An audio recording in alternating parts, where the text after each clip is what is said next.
نحمده ونصلي على رسوله الكريم اما بعد اعوذ بالله من الشيطان الرجيم بسم الله الرحمن الرحيم ربنا اصرف عنا عذاب جهنم ان عذابها كان غراما انها ساءت مستقرا ومقاما صدق اللہ العظیم۔ محترم حضرات، السلام علیکم ورحمۃ اللہ وبرکاتہ۔ اللہ نے انسان کو زندگی عطا کی اور بہت سے مقامات میں رکھا۔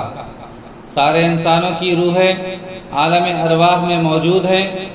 اللہ نے حضرت آدم علیہ السلام کو مٹی سے اپنے ہاتھوں سے بنایا اور روح پھونک دیا۔ ان کی ریڑھ کی ہڈی کے پانی سے حضرت حوا علیہ السلام کو پیدا کیا، پھر دونوں کو جنت میں رکھا۔ جب شیطان نے دونوں کو بہکایا تو دونوں اللہ کے امتحان میں ناکام ہو گئے، تو اللہ نے حضرت آدم علیہ السلام اور حوا علیہ السلام اور شیطان کو زمین میں بھیج دیا۔ اس طرح انسان عالم ارواح سے ماں کے پیٹ میں پھر دنیا میں آتا ہے اور موت کے بعد قبر میں یعنی عالم برزخ میں پہنچ جاتا ہے، اور پھر اس کو حشر کے میدان میں اٹھایا جاتا ہے اور اس کے اچھے اور برے اعمال کے مطابق جنت یا دوزخ کا فیصلہ کیا جاتا ہے۔ ان سارے مقامات میں جنت نیک بندوں کا ٹھکانہ ہے، ہرے بھرے باغوں کا مقام ہے جن کے نیچے نہریں بہہ رہی ہوں گی۔ جنت میں ہر طرح کا آرام و سکون ہوگا، نہ کوئی بیماری ہوگی اور نہ کوئی دکھ درد اور پریشانی، بس آرام ہی آرام ہوگا۔ نہ آنکھوں نے ایسا آرام دیکھا ہے، نہ کانوں نے سنا ہے، اور نہ دل میں ایسے آرام کا خیال آیا ہے۔ جنت میں جو داخل ہو گیا پھر کبھی نہ نکالا جائے گا۔ موت کا کوئی ڈر نہ ہوگا، موت کو بھی موت آ چکی ہوگی۔ اس کے برخلاف جہنم بہت ہی برا مقام ہے، جس سے بچنے کے لیے اللہ نے دعا سکھلائی، ربنا اصرف عنا عذاب جہنم، اے ہمارے پروردگار دوزخ کا عذاب ہم سے دور کر دے، آمین۔ پھر اللہ فرماتے ہیں ان عذابها کان غراما، بے شک جہنم کا عذاب تو بڑا ہی دکھ دینے والا ہے۔ انها ساءت مستقرا ومقاما، وہ بہت ہی برا ٹھکانہ اور بہت ہی برا مقام ہے۔ اب آئیے تھوڑا غور کریں کہ دوزخ کیا ہے۔ جہنم آگ کا ایک بہت گہرا غار ہے۔ حضرت محمد مصطفیٰ صلی اللہ علیہ وسلم نے فرمایا، جہنم کی آگ 1000 برس دہکائی گئی اور سرخ ہو گئی، پھر 1000 برس جلائی گئی تو سفید ہو گئی، اور 1000 برس دہکائی گئی تو سیاہ ہو گئی، اب وہ سیاہ دھواں کی شکل میں ہے۔ یہ ترمذی کی حدیث ہے۔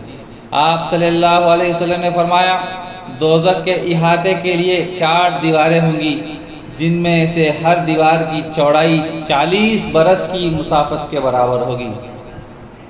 حضرت ابو سعید رضی اللہ تعالیٰ عنہ سے روایت ہے کہ حضرت محمد صلی اللہ علیہ وسلم نے فرمایا، دوزخ میں ایک پہاڑ ہے جس پر کافر 70 برس تک چڑھتا جاتا ہے، چڑھایا جائے گا، اور وہ وہاں سے اسی طرح 70 برس تک گرایا جائے گا، اور برابر یہ سلسلہ جاری رہے گا۔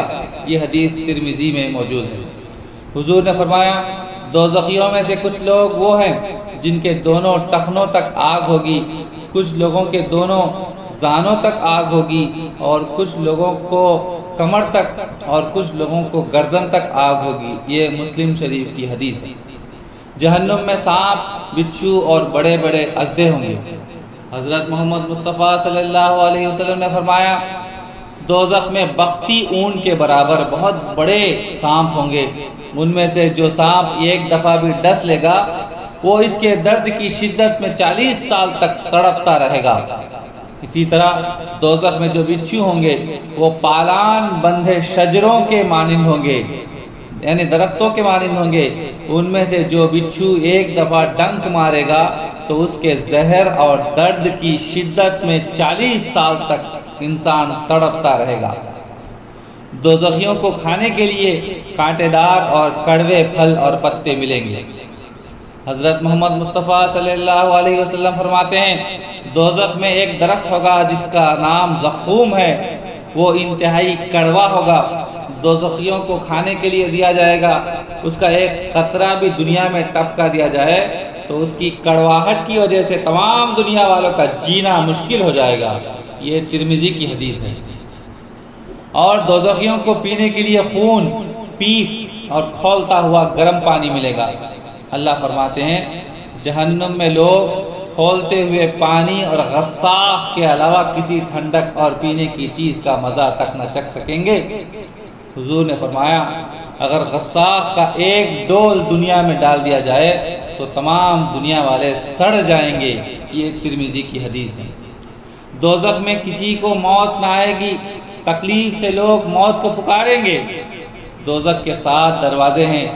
اس دن دوزخ سے پوچھا جائے گا کیا تو بھر گئی؟ کہے گی اور کوئی ہے؟ دوزخ کی آگ انسان کے چمڑے کو جلا دے گی اور پھر نیا چمڑا لایا جائے گا تاکہ عذاب کا مزہ چکھ سکے۔ دوزخیوں کے ہاتھ پاؤں باندھ کر جہنم میں ڈال دیا جائے گا۔ وہ تکلیف سے بچنے کے لیے موت کی تمنا کریں گے۔ کافر اور مشرک جہنم کی آگ میں ہمیشہ جلتے رہیں گے۔ آپ صلی اللہ علیہ وسلم نے فرمایا دوزخ میں دوزخیوں کے بدن بہت بڑے بڑے ہو جائیں گے۔ اس کی کھال کی موٹائی 70 گز کی ہوگی اور اس کے دانت احد کے پہاڑ کے برابر ہوں گے۔ یہ مشکات شریف ہے۔ اللہ فرماتے ہیں بے شک منافقین دوزخ کے سب سے نیچے طبقے میں ہوں گے۔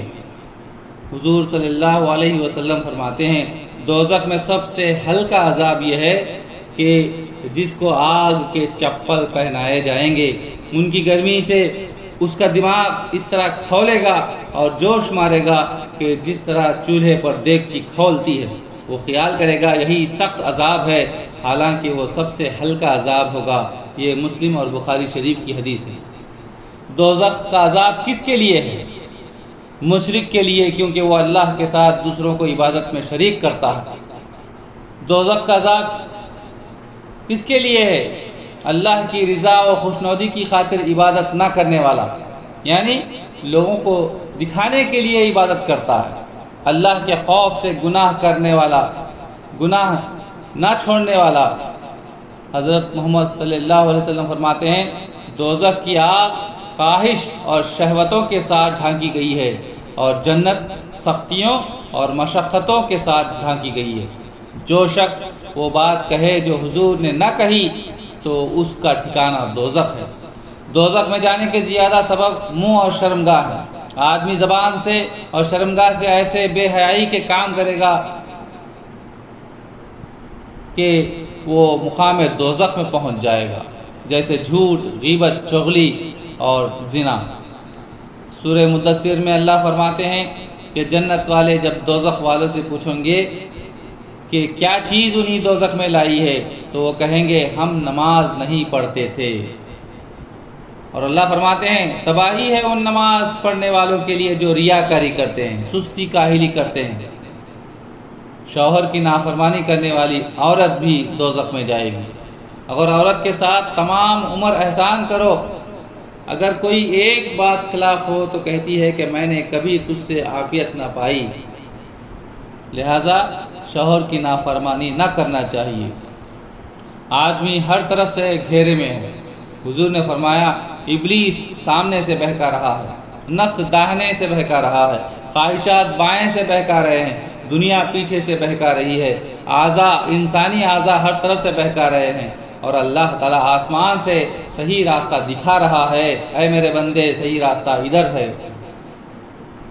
اللہ سے دعا ہے کہ اللہ ہمیں دوزخ کے عذاب سے بچائے، آمین۔ جنت الفردوس عطا فرمائے، آمین۔